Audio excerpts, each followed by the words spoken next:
নমস্কার। আজকে যোগাচার্য স্বামী বিবেকানন্দের ১৬২তম পূর্ণ আবির্ভাব তিথি। তো বিবেকানন্দ যে বিশাল কর্মকাণ্ড সেই স্বল্প জীবনে আর কি যা করে গেছেন তা ভারতবর্ষ তথা বিশ্বের লোক অনেক অনেকদিন মনে রাখবে।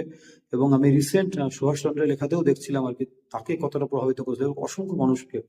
সে রামকৃষ্ণ মিশন হোক বা জটিল বেদান্তকে বিশ্বের কাছে সহজ সরল ভাষায় পৌঁছে দেওয়া, তিনি ব্যবহার করেন 3H, হ্যান্ড, হেড এবং হার্ট।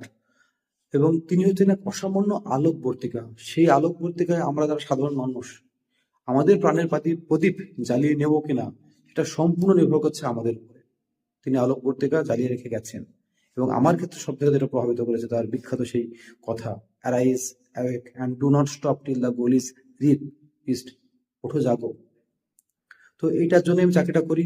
এটার জন্য আমি যে পরবর্তী লক্ষ্যের দিকে আমি ক্রমশ প্রতিনিয়ত কাজ করছি আর কি।